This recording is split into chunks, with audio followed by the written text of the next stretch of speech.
For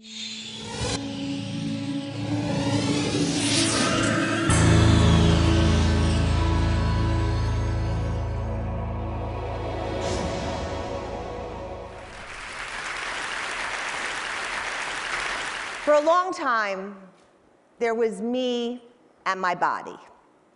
Me was composed of stories, of cravings, of strivings, of desires of the future.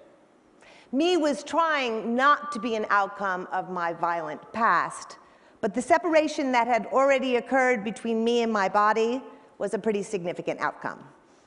Me was always trying to become something, somebody. Me only existed in the trying. My body was often in the way. Me was a floating head. For years, I actually only wore hats. It was a way of keeping my head attached. It was a way of locating myself. I worried that I took my hat off, I wouldn't be here anymore. I actually had a therapist who once said to me, "Eve, you've been coming here for 2 years, and to be honest, it never occurred to me that you had a body." All this time, I lived in the city because, to be honest, I was afraid of trees. I never had babies because heads cannot give birth. Babies actually don't come out of your mouth. As I had no reference point for my body, I began to ask other women about their bodies, in particular their vaginas, because I thought vaginas were kind of important. This led to me writing the vagina monologues, which led to me obsessively and incessantly talking about vaginas everywhere I could. I did this in front of many strangers. One night on stage, I actually entered my vagina. It was an ecstatic experience. It scared me, it energized me, and then I became a driven person, a driven vagina. I began to see my body like a thing that could move fast, like a thing that could accomplish other things, many things all at once. I began to see my body like an iPad or a car. I would drive it and demand things from it. It had no limits. It was invincible. It was to be conquered and mastered like the earth herself. I didn't heat it. No, I organized it and I directed it. I didn't have patience for my body. I snapped it into shape. I was greedy. I took more than my body had to offer. If I was tired, I drank more espressos. If I was afraid, I went to more dangerous places. Oh, sure, I had moments of appreciation of my body, the way an abusive parent can sometimes have a moment of kindness. My father was really kind to me on my 16th birthday, for example. I heard people murmur from time to time that I should love my body, so I learned how to do this. I was a vegetarian, I was sober, I didn't smoke, but all that was just a more sophisticated way to manipulate my body, a further disassociation like planting a vegetable field on a freeway. As a result of me talking so much about my vagina, many women started to tell me about theirs, their stories, about their bodies. Actually, these stories compelled me around the world, and I've been to over 60 countries. I heard thousands of stories, and I have to tell you, there was always this moment where the woman shared with me that particular moment when she separated from her body, when she left home. I heard about women being molested in their beds, flogged in their burqas, left for dead in parking lots, acid burned in their kitchens. Some women became quiet and disappeared. Other women became mad-driven machines like me. In the middle of my traveling, I turned 40 and I began to hate my body, which was actually progress, because at least my body existed enough to hate it. Well, my stomach. It was my stomach I hated. It was proof that I had not measured up, that I was old and not fabulous and not perfect, or able to fit into the predetermined corporate image and shape. My stomach was proof that I had failed, that it had failed me, that it was broken. My life became about getting rid of it and obsessing about getting rid of it. In fact, it became so extreme, I wrote a play about it. But the more I talked about it, the more objectified and fragmented my body became. It became entertainment. It became a new kind of commodity, something I was selling. Then I went somewhere else. I went outside what I thought I knew. I went to the Democratic Republic of Congo. And I heard stories that shattered all the other stories. I heard stories that got inside my body. I heard about a little girl who couldn't stop peeing on herself because so many grown soldiers had shoved themselves inside her. I heard an 80-year-old woman whose legs were broken and pulled out of her sockets and twisted up on her head as the soldiers raped her like that. There were thousands of these stories, and many of the women had holes in their bodies, holes, fistula, that were the violation of war, holes in the fabric of their souls.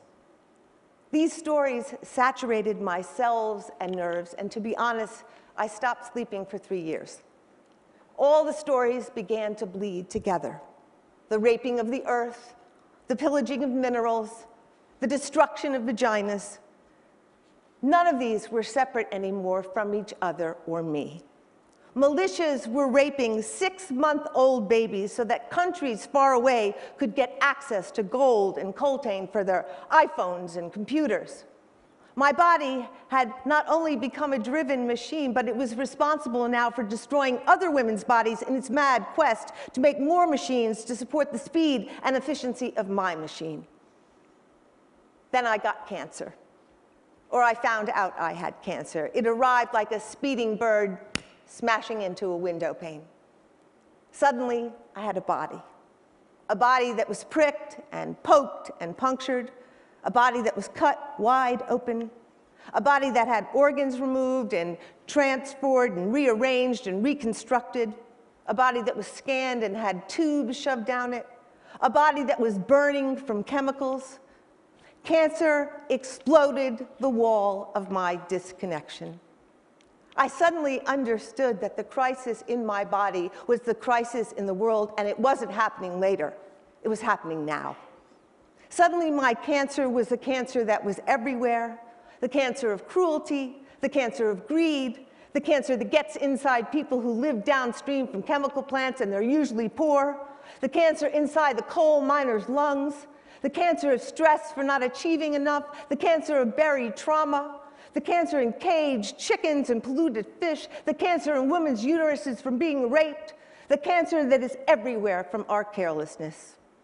In his new and visionary book, New Self, New World, the writer Philip Shepard says, if you are divided from your body, you are also divided from the body of the world, which then appears to be other than you or separate from you, rather than the living continuum to which you belong. Before cancer, the world was something other.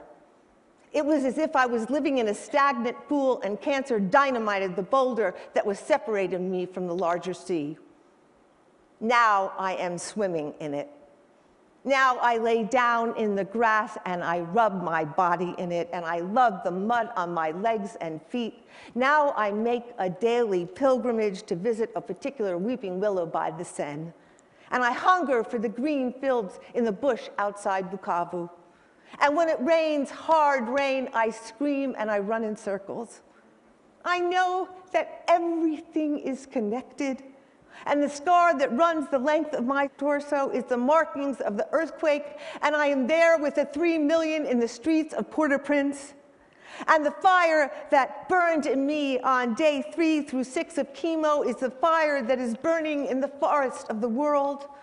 I know that the abscess that grew around my wound after the operation, the 16 ounces of pus, is the contaminated Gulf of Mexico. And there were oil-drenched pelicans inside me and dead floating fish. And the catheters they shoved into me without proper medication made me scream out the way the earth cries out from the drilling.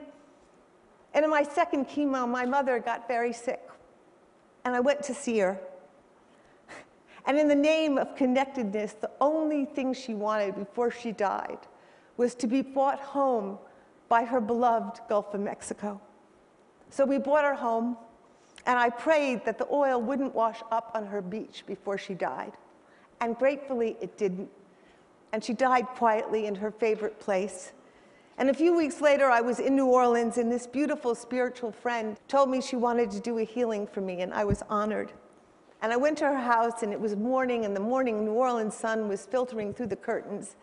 And my friend was preparing this big bowl, and I said, "What is it?" And she said, "It's for you. The flowers make it beautiful, and the honey makes it sweet. And I said, but what's the water part? And in the name of connectedness, she said, oh, it's the Gulf of Mexico. And I said, of course it is. And the other women arrived, and they sat in a circle, and Michaela bathed my head with the sacred water, and she sang. I mean, her whole body sang. And the other women sang, and they prayed for me and my mother. And as the warm Gulf washed over my naked head, I realized that it held the best and the worst of us. It was the greed and recklessness that led to the drilling explosion. It was all the lies that got told before and after. It was the honey in the water that made it sweet. It was the oil that made it sick. It was my head that was bald and comfortable now without a hat. It was my whole self melting into Michaela's lap. It was the tears that were indistinguishable from the gulf that were falling down my cheeks. It was finally being in my body. It was the sorrow that's taken so long. It was finding my place and the huge responsibility that comes with connection. It was the continuing devastating war in the Congo and the indifference of the world. It was the Congolese women who are now rising up. It was my mother leaving just at the moment that I was being born. It was the realization that I had come very close to dying. In the same way that the earth, our mother, is barely holding on. In the same way that 75% of the planet are hardly scraping by. In the same way that there is a recipe for survival, what I learned is it has to do with attention and resources that everybody deserves. It was advocating friends and a doting sister. It was wise doctors and advanced medicine and surgeons who knew what to do with their hands. It was underpaid and really loving nurses. It was magic healers and aromatic oils. It was people who came with spells and rituals. It was having a vision of the future and something to fight for, because I know this struggle isn't my own. It was 1,000,000 prayers. It was 1,000 hallelujahs and 1,000,000 ohms. It was a lot of anger, insane humor, a lot of attention, outrage. It was energy, love, and joy. It was all these things. It was all these things. It was all these things in the water, in the world, in my body.